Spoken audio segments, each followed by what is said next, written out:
और हमारे इसलिए अब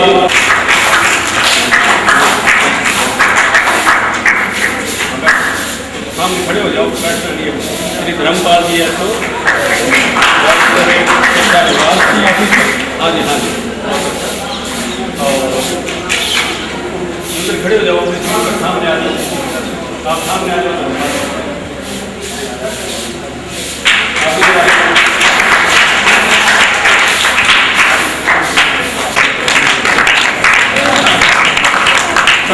आप इधर इस साइड आप, हाँ जी, अपने दाएं हाथ में पानी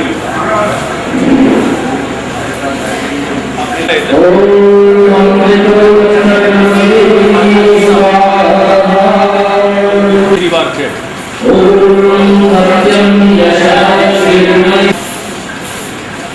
दाएं हाथ की बीच की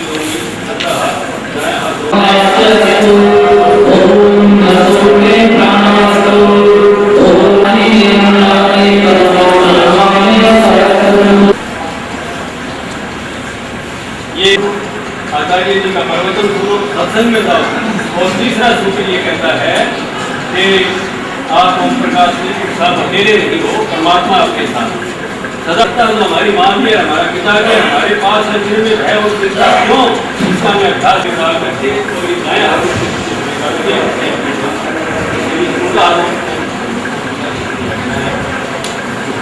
अब आपको यज्ञ करने का सम्माननीय कृपाले नाम की घोषणा तो गौों के लिए और यज्ञ आदि के लिए लाखों रुपए का दान करते हैं। 5 क्विंटल गाय का घी और 80 रुपए किलो वाली जो ये सामग्री आती है, हम यहाँ पर आप ठहरोगे। अच्छा, अब सुनो, अब जो है इधर हम करेंगे ये गुरुदेव जी, ये हमारे यज्ञ के ब्रह्मा ये डिप्टी डायरेक्टर रहे हैं ऊर्जा विभाग में। मैंने आपको ये बताया नहीं, 31 जुलाई 2006 को 2006 को सेवा मुक्त हो गया।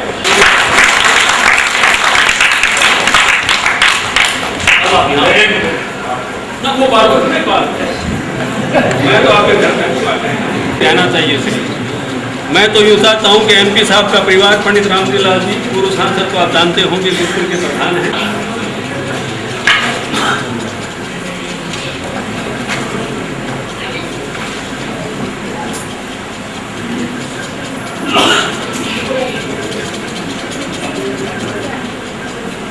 हाँ भाई, एक आप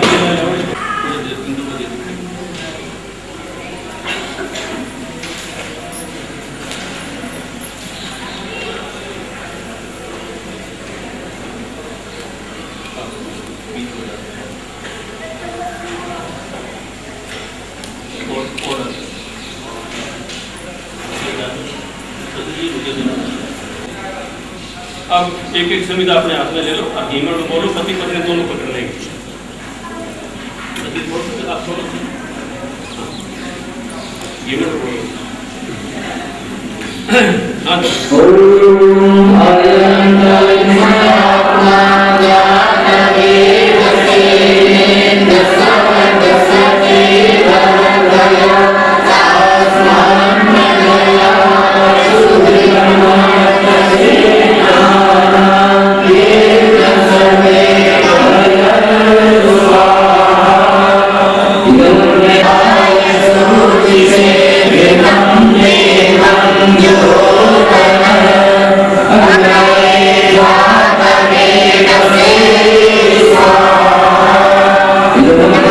ले लेंगे, जब सुहाग कहे तो इसके चारों ओर करके डाल देंगे।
Viva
यज्ञ श्रेष्ठतम कर्म है अतः मनुष्यों के लिए और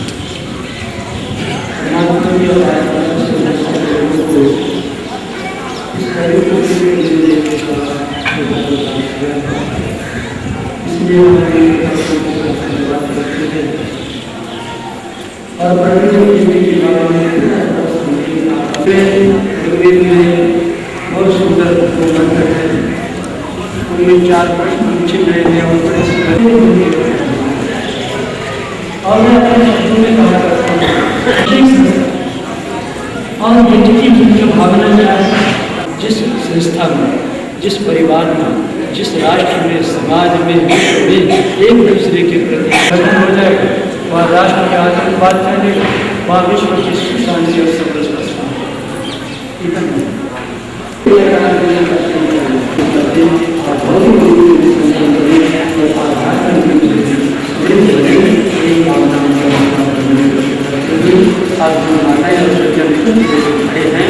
मेरे लिए संस्कृति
यशस्वी संस्थापक स्वामी देवानंद जी महाराज 2 अप्रैल 2008 को पूरे 100 वर्ष के हो गए।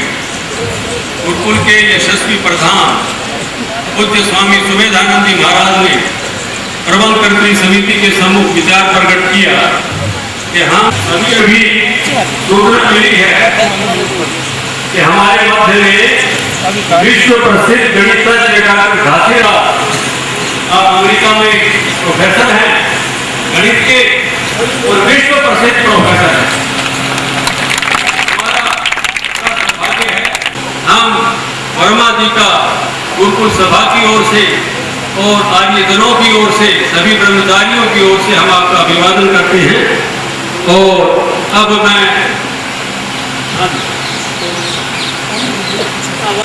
माताओं बहनों प्रातः काल के के यज्ञ के पश्चात अभी बहुत ही सुंदर उपदेश शादी का कार्यक्रम होगा।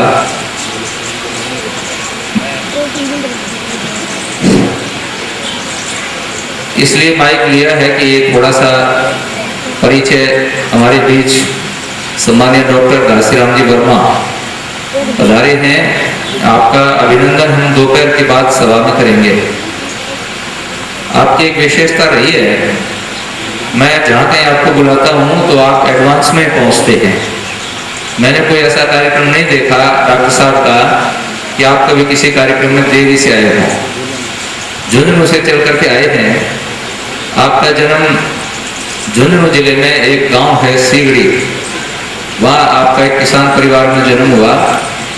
गांव में शिक्षा ग्रहण की, उसके बाद आप पिलानी से शिक्षा ग्रहण की। बनारस विश्वविद्यालय से आपने एमए किया और फिर पिलानी में ही आपने अध्यापन कार्य किया। उसके पश्चात आप अमेरिका चले गए और आज विश्व के गणित के विद्वान हैं। दुनिया के 10-20 लोगों में आपकी गिनती होती है और आपकी विशेषता ये रही है कि आपने अपने भारतीय संस्कृति को अपने जीवन में अपने कमाई से, आप वहाँ प्रोफेसर हैं, आपको जितना वेतन मिलता है वो और अपने और साथियों से भी आप इकट्ठा करते हैं और शिक्षण संस्थाओं को और सामाजिक संस्थाओं को आप दान देते हैं। लगभग 2.5-3 करोड़ रुपया दान अब तक आप कर चुके हैं। तो ये वर्मा जी के अंदर और सादगी, बड़ी भारी जीवन में सादगी है, अपने ऊपर तो कुछ खर्च करते ही नहीं। तो आपका विशेष परिचय बाद में देंगे। आप हमारे बीच आए हैं, इसलिए आपका बहुत बहुत स्वागत है, सम्मान है। आगे का कार्यक्रम आप कैसे चलाएंगे।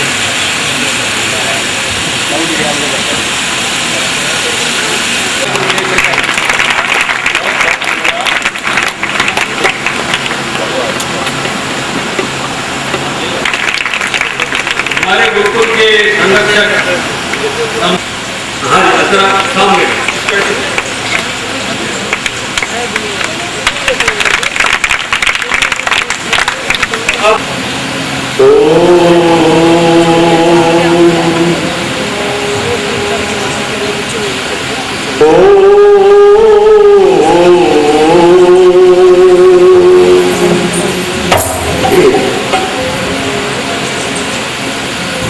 यां मेधां देवगणा पितरश्चम पासते तया मानद मेधयाग्ने मेधाविनं कुरु।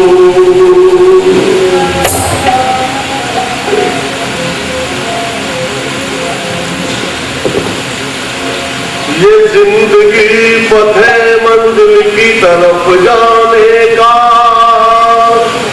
जिंदगी नाम है तूफान से टकराने का। मौत आराम से सो जाने की बदनामी है। ये जिंदगी गीत है मस्ती से सदा गाने का।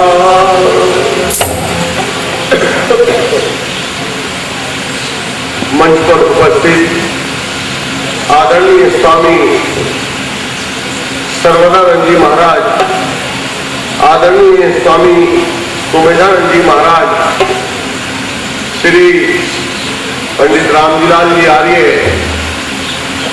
आदरणीय श्री जगदीश जी आर्य, भाई पालाराम जी आर्य, श्री रामरथ जी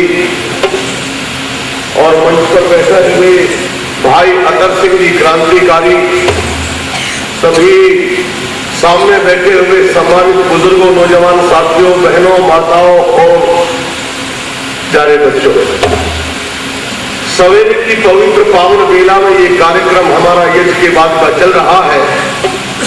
आओ एक गीत सबसे पहले उस ईश्वर के लिए रखें जिसने सारे संसार की रचना की है। उस जैसा महान संसार में दुनिया में दूसरा और कौन होगा। सारे संसार को रचाने वाला, सारे संसार का पालन पोषण करने वाला और इस संसार का संहारक और कर्म फल भुगताने वाला वो ईश्वर ही है। ये 4 काम परमात्मा करता है। बहनों और भाइयों, ये 4 काम केवल परमात्मा ही कर सकता है और दूसरा कोई नहीं कर सकता। इसलिए परमात्मा सर्वशक्तिमान है अपने काम करने में। ये जो लोग आज नए नए भगवान बने फिरते हैं, ये सब नकली डुप्लीकेट भगवान है। उस प्यारे पिता के शरण में बैठकर जो आनंद आता है, इनके पास वो आनंद कहाँ है? सच्चा भक्त बैठकर के कहता है, मेरे पिता आपने मुझे बहुत कुछ दिया है, ये तेरा दिया हुआ है सब कुछ, बस मेरे पिता अब तो तेरी दया मुझ पर इसी तरह से बनी रहे, तेरी कृपा मुझ पर इसी तरह से होती रहे, मुझे कुछ और नहीं चाहिए। बहनों और भाइयों, प्रभु की भक्ति में आनंद कब आता है? प्रभु की भक्ति का अगर आनंद लेना है तो अपने आप को समर्पित कीजिए। जब समर्पण भाव से आप उसकी गोद में, उसके चरणों में बैठकर उसकी स्तुति करेगा, जब समर्पण भाव आएगा तभी आपको आनंद की प्राप्ति, आनंद की अनुभूति होने लगेगी। तो जो सच्चा भक्त है वो बैठ करके कह रहा है,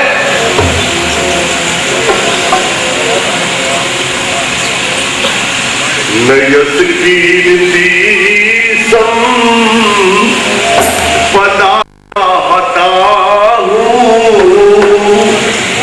तेरा प्यार ही ए पिता चाहता हूँ। नयस कीर्ति संपदा चाहता हूँ, तेरा प्यार ही ए पिता चाहता हूँ। नयस कीर्ति संपदा चाहता हूँ, तेरा प्यार ही ए पिता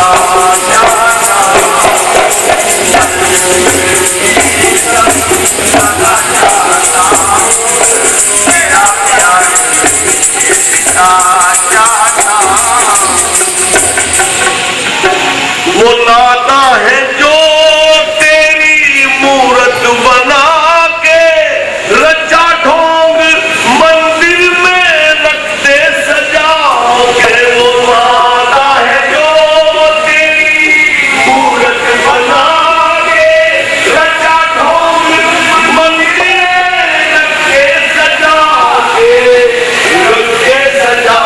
के मैं तो मन के मंदिर में अपने बसा के, मैं तो मन के मंदिर में अपने बसा के तुझे हर घड़ी पूजना चाहता हूँ। जगत की पता चाहता हूँ,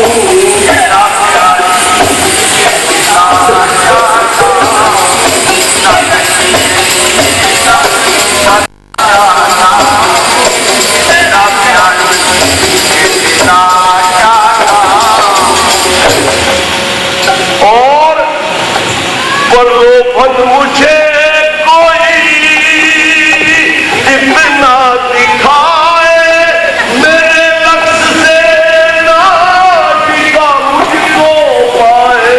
प्रलोभन मुझे कोई ना दिखाए, मेरे लक्ष्य से ना टिका मुझको पाए, टिका मुझको पाए। करूं पार दुर्गम से दुर्गम गिराए, करूं पार दुर्गम से दुर्गम गिराए। यही है पिता साधना चाहता हूँ, पता चाहता हूँ, तेरा प्यार चाहता हूँ।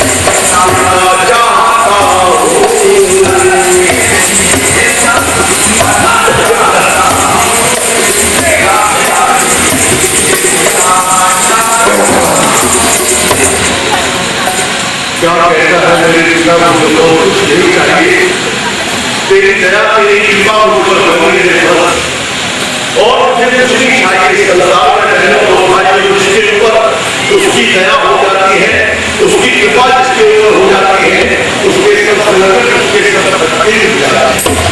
क्या कह रहा है? तो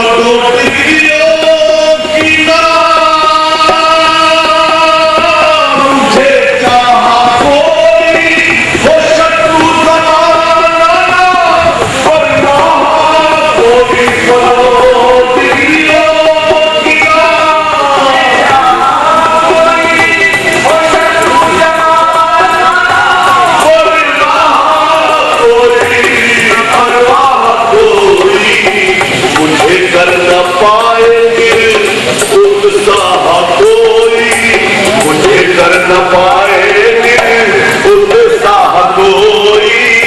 तेरी है दयालु दया चाहता हूँ, सदा चाहता हूँ, तेरा प्यार ही है पिता चाहता हूँ।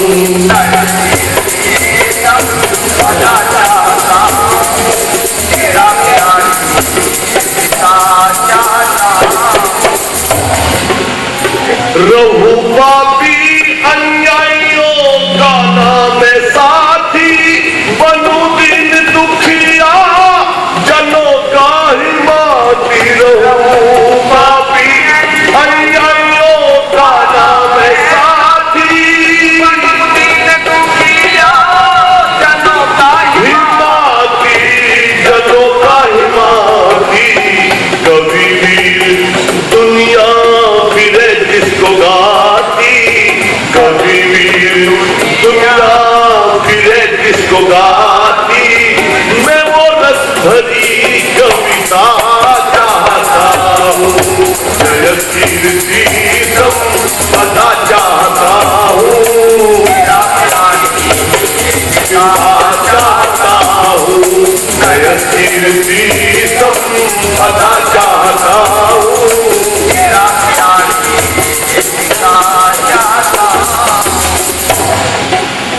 तेरा प्यार ही है पिता चाहता हूँ। बहनों और भाइयों, स्वामी जान जी महाराज के जीवन को जब उठा करके पढ़ते हैं, ऐसा संघर्षों से भरा जीवन दुनिया में आपको कहीं नहीं मिलेगा।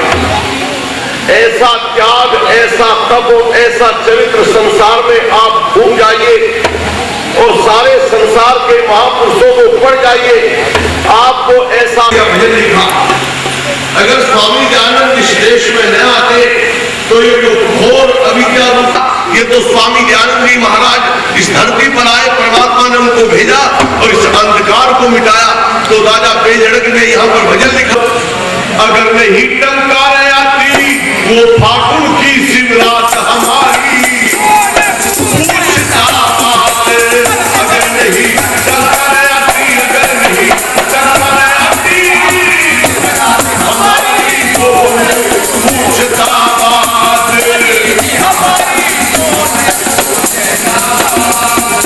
फागुन की शिवरात्रि को आपने भान हुआ, बालक दयानंद जी के हृदय अंदर ज्ञान हुआ, उसी ज्ञान द्वारा सारे विश्व का कल्याण हुआ। मुद्दत के बाद स्वतंत्र जो आज हिंदुस्तान हुआ, ये ऋषि की सब करामात हमारी।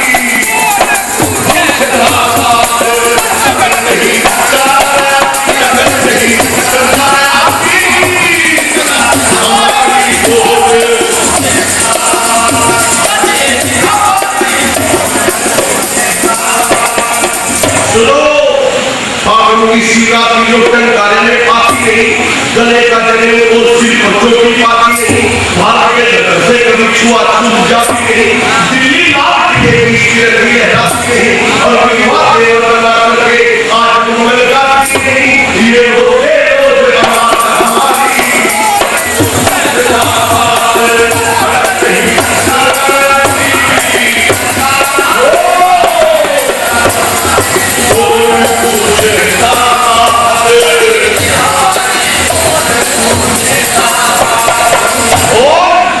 हिंदू कहने वालों, आज आपके सब खाम जाते क्या आज लोग अपने आप को गलती से हिंदू समझ बैठे, हिंदू बन बैठे।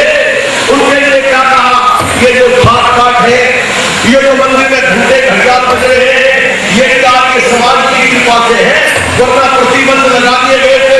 वो निजाम हैदराबाद का जमाना याद करो, जब हैदराबाद पूरी रियासत में घंटे घंटा पर प्रतिबंध था, हिंदू मंदिर में नहीं जा सकता, वो घंटे घंटा नहीं जा सकता, वो ईश्वर भक्ति प्रार्थना नहीं कर सकता।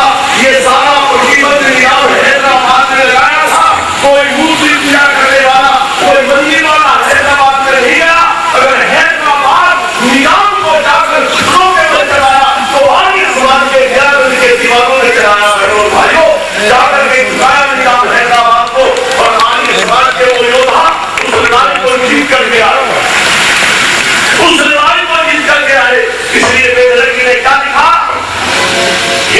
कहने वालों आज आपके संसार जाते, रोड रवे हीर गुजर राजपूत जाट जाते, सुनारों का सोना जाता, खातियों के काट जाते, लोहारों का लोहा जाता, मल्हारों के घाट जाते, और पंडित जी का पतरा जाता, लाला जी के बाट जाते, पंडित जी का पतरा जाता।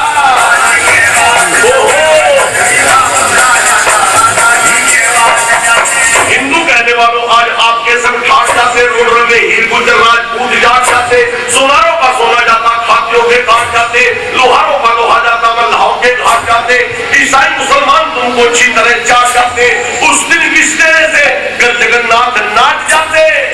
तो आज फिर अमेरिका में ये भारत के सम्राट जाते, अपनी लेके बनाता हमारी पूछता बात अगर नहीं हमारी कोई पूछता बात। ऐसा लीडर को जिसने शादी को कराया नहीं, ऐसे लीडर भी मिल जाएंगे। पर अगली लाइन कमाल की गई, क्या कहा?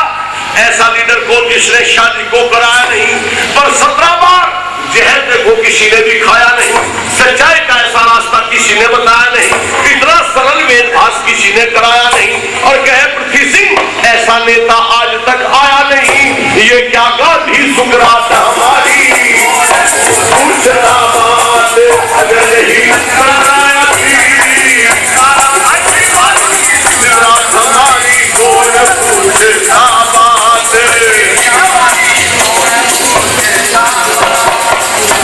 बहनों और भाइयों, स्वामी ज्ञान जी महाराज का अमर ग्रंथ सत्यार्थ प्रकाश, गुरुदत्त विद्यार्थी कहते हैं मैंने ग्रंथ को 18 बार पढ़ा, और जितनी बार पढ़ता हूं उतनी बार इसमें मुझे नई बात मिलती है। गुरुदत्त विद्यार्थी कहते हैं सारी संपत्ति बेच कर सत्यार्थ प्रकाश खरीदना पड़े तो मैं इस ग्रंथ को अवश्य खरीदूंगा। ऐसा ग्रंथ है जो अगले की बोलती बंद कर देता है। और हमने देखा इस हरियाणा में और पश्चिमी उत्तर प्रदेश, मेरठ जिला और बागपत जिला, ऐसे हमने पुराने बूढ़े देखे, हमारे अनपढ़ लोग जिनको सत्यार्थ प्रकाश जबानी याद था, हमने देखा ऐसे लोगों को, अनपढ़ लोग थे लेकिन सत्यार्थ प्रकाश जबानी याद कैसे कर लिया। छोटे से बच्चे से गा निकाले ये किताब पढ़, छोटे से बच्चे से 50 पैसे का लालच देके किताब पढ़ भाई, ले 50 पैसे दूंगा किताब पढ़, बच्चा किताब पढ़ने लगा। अनपढ़ आदमी ने पूरी सत्यार्थ प्रकाश को जबानी याद कर दिया, और ऐसे तरक खड़े करते थे पुराने लोग कि अगले की बोलती बंद हो जाती थी। एक गांव में चौधरी का 1 रुपया की क्या गंदी नाली में अनपढ़ आदमी रुपया निकालने की कोशिश कर रहा, पर रुपया ढूंढ तो रहा, पर कैसे ढूंढ रहा? एक लकड़ी मार मार रुपया ढूंढ रहा। क्या कह रहा? या खुदा मेरा रुपया मिल जा, अल्लाह ताला मेरा रुपया मिल जा। एक मुसलमान भाई आके कहेगा भाई चौधरी साहब क्या कर रहे हैं? बोल रहे एक रुपया कहता उसे ढूंढ रहा, इसने कहा फिर खुदा खुदा कह के ढूंढे भाई थारे वाला तो राम है, तो राम राम कह के क्यों नहीं ढूंढ लेता? चौधरी कहने का 1 रुपए के ऊपर राम को बाढ़ दिलाने में जा रहे हैं, अगर रुपया मिलेगा नहीं, रुपया तो और कमाया जा सके, पर 1 रुपए के ऊपर राम को गंदी नाली में थोड़े खड़ा कर दूंगा। ये है तरक। ये तरक किसने दिया? ये तरक देने वाला केवल आपके समाज और स्वामी जहानंद है। और मैं एक बात सुनाया करता हूं कि तरक के बलबूते पर आपके समाज में बड़े बड़े गढ़ उठा करके रख दिए। स्वामी ज्ञान जी महाराज ने काशी में जाकर के हलचल मचा दी, खलबली मचा दी, हलचल पैदा कर दी। अकेले दयानंद के 60,000 लोग विरोध में थे, काशी में 60,000, और अकेला दयानंद आदित्य ब्रह्मचारी झंडा काट करके खड़ा था, सबको धराशायी कर दिया। बहनों और भाइयों, तरक के बलबूते पर किया। अब कई लोग कहेंगे तरक क्या समान है, जो स्वाध्यायशील लोग हैं वो तो जानते हैं तरक का मतलब क्या है, तरक किसे कहते हैं। पर मैं तो अपनी गांव की भाषा में बताया करता हूँ। गांव के 2 बच्चे बाग में आम खाने के लिए गए। बाग में छोटे छोटे कच्चे आम आए हुए थे। अब बच्चों को कच्चे आम खाने का बड़ा शौक होता है, तो शौक में बच्चों तुम्हारे समय में बात आएगी। बच्चे आम खाने के लिए गए। एक बच्चा पौराणिक परिवार का पंडित जी का था, एक लड़का आर्य समाजी परिवार चौधरी का था। दोनों बच्चों ने बाग में आम खाए। वो बाग में रखा था एक मुसलमान भाई ने, उसके गले में से पानी पिया। जब पानी पिया तो उसने शोर मचाया, तो मुसलमान हो गए। बच्चे ने बेचारे कैसे हो गए मुसलमान? बेचारे गले का पानी पी लिया तुमने। बालक ने बेचारे रोने लगे, तो रोते हुए घर आए। पंडित जी ने अपने लड़के ने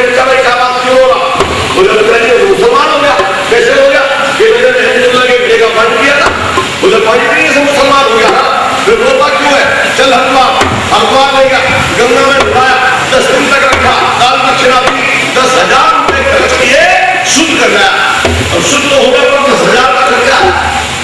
चौधरी आर्य समाज का उसने सत्याग्रह प्रकाश बढ़ाया, उसने प्रयाण को बढ़ाया। उसका लड़का भी याद होता है, जाते पूछा क्या बात करोगे, बोले बेटा जी मुसलमान हो गया। मुसलमान हो गया कैसे हो गया? बोले मैंने घड़े का पानी पिया था। बोले पानी तो मुसलमान हो गया। हाँ, कितना पानी पिया था? बोले 1 गिलास पानी पिया था। चौधरी ने 1 गिलास चाटा, पागल 1 गिलास से मुसलमान हो गया। चल लोटा उठा गए, 9 रुपए से भर के ला, 9 रुपए से भर के मंगवाया। और वो बोला सारा लोटा पी, जबरदस्ती सारा लोटा पिलाया।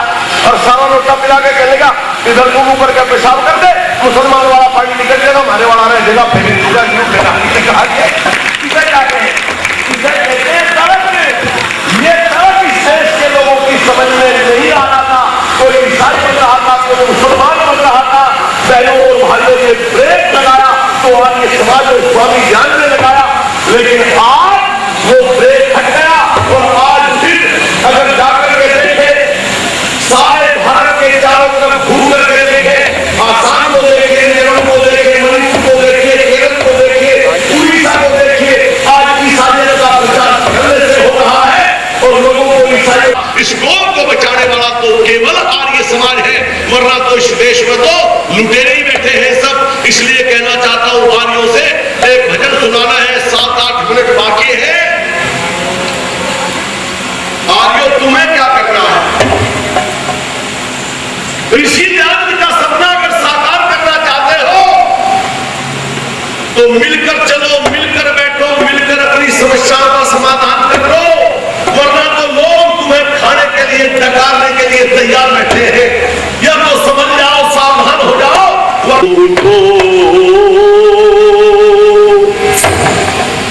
पग बढ़ाना पड़ेगा, आर्यों उठो, पग बढ़ाना पड़ेगा।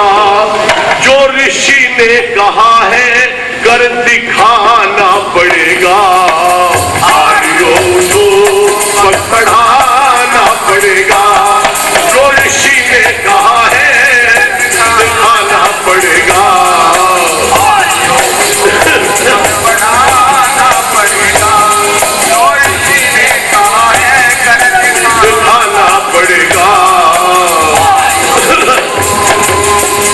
क्या हो रहा है आज?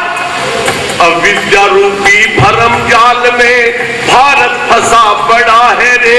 अविद्या रूपी भरम जाल में भारत फंसा पड़ा है। अंधकार में भटक रहा हर छोटा और बड़ा है। अंधकार में भटक रहा हर छोटा और बड़ा है। वेदों की ज्योति लेकर के निकलो, सहारा भटकतों को देकर के निकलो। सहारा भटकतों को देकर के निकलो और जगा दो उन्हें जो बड़े सो रहे हैं। कर्महीन तकदीर पर रो रहे हैं। कर्महीन तकदीर पर रो रहे हैं। अरे भाग्य विधाता हो तुम, कह दो भाग्य तुम्हारे हाथ में। पग बढ़ाना पड़ेगा। ऋषि ने कहा है दिखाना पड़ेगा। पग बढ़ाना पड़ेगा। जो ऋषि ने कहा है दिखाना पड़ेगा। हो क्या रहा है आज? भाई पाप कर्म की रही ना सीमा, लोग फंसे हैं स्वार्थ में। पाप कर्म की रही ना सीमा, लोग फंसे हैं स्वार्थ में। अंडे मांस शराब की बिक्री इस ऋषियों के भारत में। अंडे मांस शराब की बिक्री इस ऋषियों के भारत में। गौएं बिचारी रुदन कर रही है, लाखों की संख्या में नित मर रही है। लाखों की संख्या में नित मर रही है। और बचाओ इन्हें और कानून बदलो। संसद के सारे मजबूर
की बड़ा कासिदा हो गई है, बदन की हद हो गई है, अब तो बदन की नक्शा आना पड़ेगा, जो ऋषि ने कहा है दिखाना पड़ेगा आर्यों को।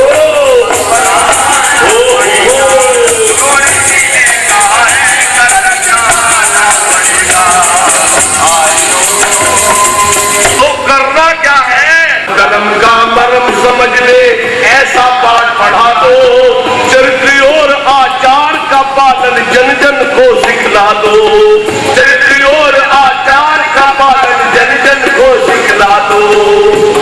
हिम्मत न हारो, करके दिखा दो, जज्बात जाति के सोए जगा दो, जज्बात जाति के सोए जगा दो। और विनम्र के गाए जो गीत घर घर फड़क जाए मुर्दे, बीच इनको सुनकर फड़क जाए मुर्दे, हो कमजोरी ना रह दिल में और लहर खड़ी हो बात में।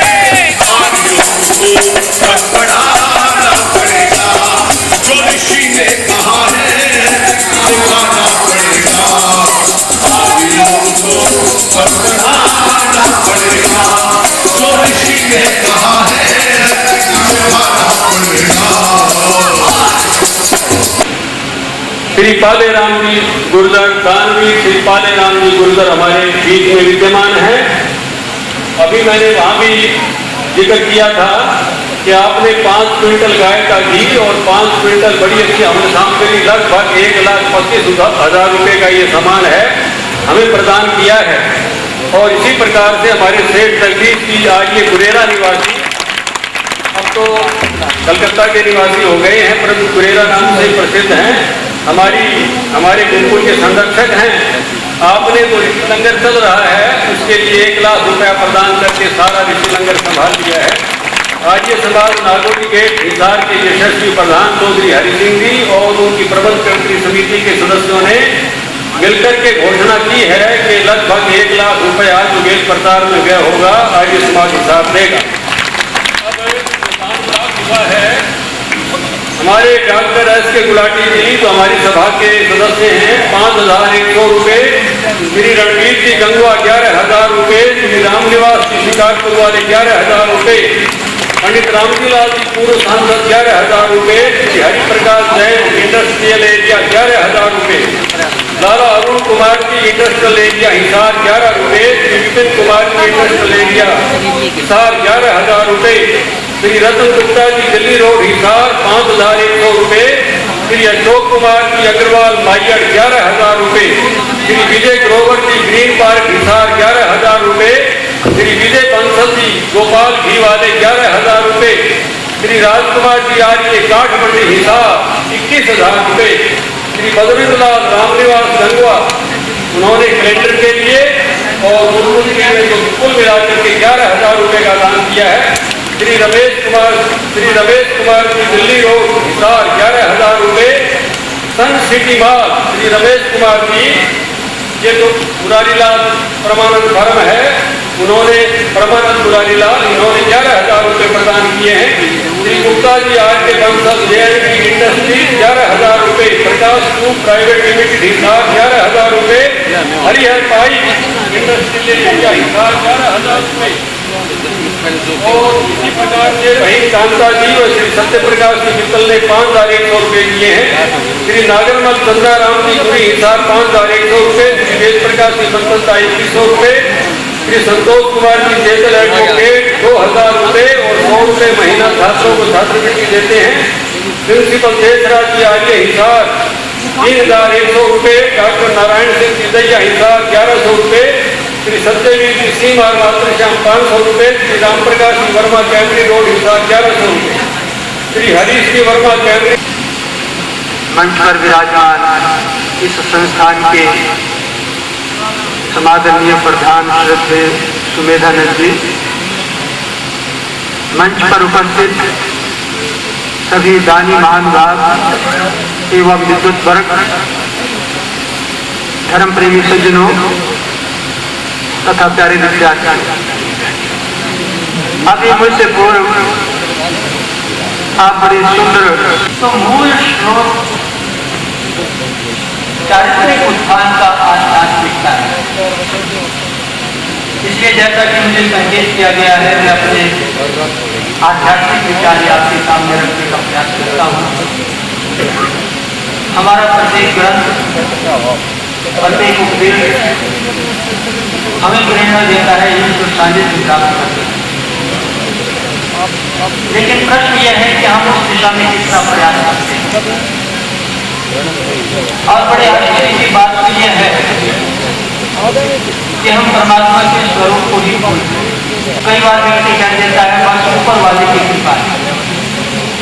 तो उनसे पूछना चाहिए क्या वो परमात्मा ऊपर ही है, बाएं नहीं है, दाएं नहीं है, नीचे नहीं है, ऊपर ही क्यों कहा है?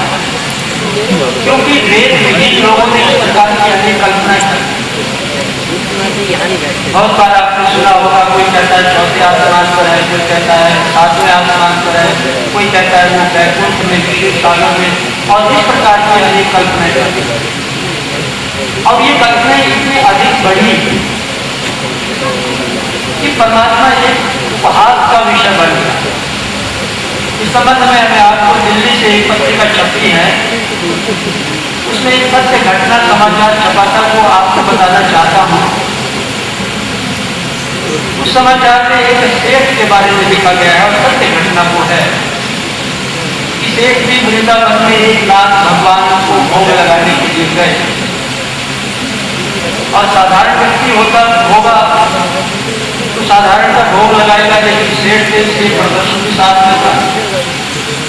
उस समाचार में लिखा था कि 101 पदार्थ बना करके भगवान का भोग लगाने के लिए सेठ पीछे, और वहां जो 101 पदार्थ बनाए गए थे भोग लगाने के लिए, एक जो अंतिम 101वीं आइटम लिखी हुई थी, वो आइटम थी हाजमोला। अब आप जानते हैं भगवान इतना कुछ खाएंगे तो पेट खराब हो जाएगा, इसे हाजमोला भी सेठ की भोग लगाने के लिए। ये परमात्मा को कहा, क्योंकि हमने वास्तव में परमात्मा के स्वरूप वेद की बात, और वेद में परमात्मा के बारे में क्या कहा गया है ये आपके सामने बताने का प्रयास करता हूँ। वेद का बड़ा प्रसिद्ध मंत्र है, सर्वम जगत जानते हैं। परमात्मा सृष्टि के कण कण में विराजमान है। अब लोग ये तो मानते हैं कि परमात्मा किसी स्थान विशेष में है, लेकिन यदि कण कण में है तो दिखाई क्यों नहीं देता? ये प्रश्न। कण कण में है, सब जगह है, तो इसका मतलब परमात्मा इस समय मंच पर भी है, आपके पास भी है, पंखे पर भी है, ऊपर भी है, नीचे भी है, इधर उधर सब जगह परमात्मा है, तो दिखाई क्यों नहीं? तो अल्पज्ञ लोगों को जब ये प्रश्न उठा कि दिखाई नहीं देता, तो अपने बनाए हुए निर्मित भगवानों को भोग लगाते हैं, उनको नहलाते हैं, उसके कपड़े सिलते हैं, और पता नहीं क्या क्या प्रक्रिया करते हैं, और उसमें घंटों बर्बाद करते हैं। बात छूट गई, क्योंकि परमात्मा के स्वरूप को ही बदल करके रख दिया। हमने कल्पना की हमें भोजन चाहिए, हम परमात्मा को भी खिलाते हैं। हमें वस्त्र चाहिए, हम परमात्मा को भी पहनाते हैं।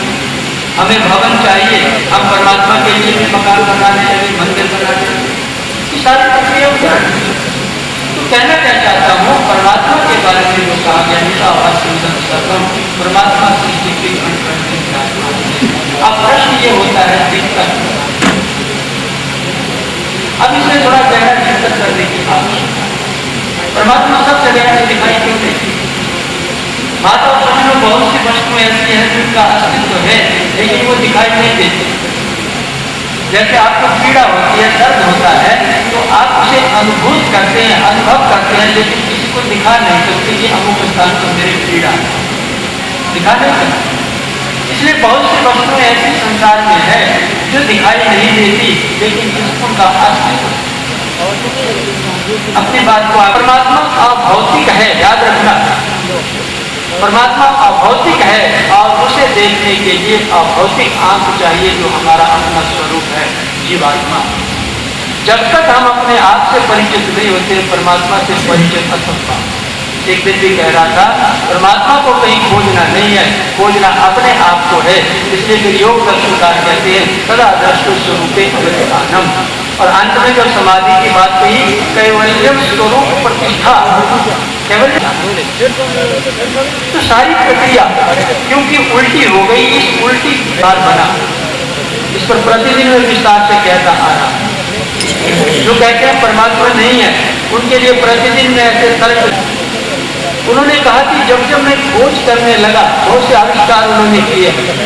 एक पुस्तक है वैज्ञानिकों की दृष्टि में परमात्मा, सब बड़े बड़े वैज्ञानिकों ने परमात्मा के अस्तित्व को माना। जिस वैज्ञानिक की मैं बात कर रहा हूँ वो कहता है जब मैं मैटर को देखने लगा तो जो जो मैं प्रयोग करता गया मैंने देखा मैटर एक व्यवस्थित ढंग से बनाया गया। और मेरे मन में ये विचार आया कि अगर मैटर में व्यवस्था है, ब्रह्मांड में व्यवस्था है, if universe is an organised matter, वो कहता है then there must be organised. भ्रम में पड़े हुए व्यक्ति क्या कहते हैं, ये कवि के कुछ शब्द हैं, तेरी हस्ती पर मुझे यकीन भी नहीं। हमारी एक संस्था कम्युनिस्ट कवि, तो उनके साथ बहस भी बहुत होती थी और पहले मैं बहुत बहस करता ही बहुत अधिक था, हाथ छोड़ दी। अब दूसरे की रुचि देखता हूँ तदनुसार कहने का प्रयास करता हूँ। तो उसने कहा कि परमात्मा नहीं है। मैंने क्या परमात्मा तो है, मैंने तरह तरह के उसको तर्क दिए, लेकिन जब वो बिल्कुल नहीं माना तो मैंने सोचा इसे कोई तर्क देना चाहिए। तो मैंने उससे कहा कि अच्छा ये बताओ दिल्ली में लाल किला है? देखा लाल किला तो है, सब जानते हैं। मैं कहना दिल्ली में तो लाल किला नहीं। मैंने अस्वीकार कर दिया, मैं कह नहीं है। अब उसने कितने ही तर्क दिए। याद रखना बीच में बात ये कहना चाहता हूँ परमात्मा केवल तर्क का विषय नहीं। इस ध्यान में मुंशी राम को यही कहा था, जब मन का रहित तो कर दिया। मुंशी राम ने जब कहा कि महाराज परमात्मा का अस्तित्व हृदय में ना अयम आत्मा प्रवचनी में लक्ष्य कृष्णकार भी कहते हैं तर्क का विषय ईश्वर नहीं। इसीलिए जब मैंने कहा कि दिल्ली में लाल किला नहीं है, वो कह रहा लाल किला है, मैं कह नहीं, मैं तर्क पर हट गया जैसे वो ईश्वर को कहता नहीं है। तो वो कह रहा कैसे? कहने लगा आप टिकट लो, बस में बैठो, दिल्ली उतरना बस स्टैंड पर, वहाँ रिक्शे वाले को बुलाना, उसको कहना कि लाल किला ले चलो और वो लाल किला आपको पहुँचा देगा, आपको देख लेना। मैं कह बिल्कुल ठीक, वही मैं आपको कह रहा हूँ। अरे परमात्मा तक पहुँचने का भी एक प्रोसेस, एक ढंग, एक विधि, यम नियम आसन प्राणायाम प्रत्याहार धारणा ध्यान दैन समय एक प्रोसेस है। आपने दूध को उबालना है, दूध उबलेगा, निश्चित रूप से उबलेगा, लेकिन इसका एक प्रोसेस है, एक ढंग है। 100 डिग्री जब आप उसे हीट देंगे दूध उबलेगा ही। जब आप सही ढंग से प्राणायाम करेंगे, धारणा परिपक्व करेंगे, ध्यान में आपका प्रवेश होगा तो ईश्वर सानिध्य होगा ये निश्चित। लेकिन वो आत्मा का विषय। इसलिए देखो मैं कई बार कॉलेज में स्टूडेंट से पूछा करता हूँ, कॉलेज के विद्यार्थियों से पूछा करता हूँ, मैं कहता हूँ बताओ इसमें हवा है यहाँ? अच्छा हवा में संगीत है कि नहीं है? वो कहते हैं कि हवा में संगीत है। साइंस जानने वाला स्टूडेंट है तो सुनाई क्यों? आपके सामने प्रकट क्या बात करना चाहता हूँ कि परमात्मा जब सब जगह है तो परमात्मा का आनंद भी सब जगह है, यहाँ भी है। अब वो अनुभूति हमें क्यों नहीं हो रही है? ऋषि की बात तो कल बता दी, बने अंतःकरण के कारण प्रतीति नहीं होती। ऋषि दयानंद ने कहा वही बात मैं कह रहा हूँ। सुनाई क्यों नहीं देता? संगीत है, सुनाई क्यों नहीं देता? तो वो कॉलेज स्टूडेंट कहते हैं महाराज कोई इंस्ट्रूमेंट नहीं है, यहाँ पर टीवी आप लाओ, अभी टीवी लगाओ, टीवी में आप दिल्ली स्टेशन लगाओ तो लता मंगेशकर जो भजन वहाँ गा रही थी उस भजन का आनंद हम यहीं बैठे बैठे हम लता जी को लेने दिल्ली में हवा में संगीत था, लेकिन वो संगीत कब सुन पाए हम? जब एक इंस्ट्रूमेंट आया और इंस्ट्रूमेंट भी ठीक होना चाहिए, सारे ठीक जुड़ी होनी चाहिए, स्टेशन पर ठीक टिका होना चाहिए, तब जाकर के उस आनंद माता और सज्जनों परमात्मा की खोज के लिए जो जो प्रक्रियाएं उल्टी हो गई उसके कारण आज मेरी युवा पीढ़ी उनको आस्तिकता की ओर लाने का यही ढंग है, यही मेथड है। वो लॉजिक के साथ उनको, एक व्यक्ति जन्म से अंधा है, जन्मांध, वो आपसे पूछता है कि प्रकाश कैसा होता है, लाइट कैसी है, रोशनी कैसी है। अब आपके पास उसे समझाने का क्या ध्यान, कठिन हो जाएगा। आप कहेंगे लाइट सफेद होती है, जन्म से अंधा है, सफेद देखा नहीं है, वो पूछेगा सफेद कैसा होता है। आप कहेंगे दूध जैसा होता है, उसने दूध देखा नहीं, वो कहेगा दूध कैसा होता है। आप कहेंगे बादल जैसा, उसने बादल देखे नहीं, बादल कैसा होता है। असंभव हो जाएगा, उसे आप समझा नहीं सकते। एक तरीका है उसे समझाने का, यदि आप उस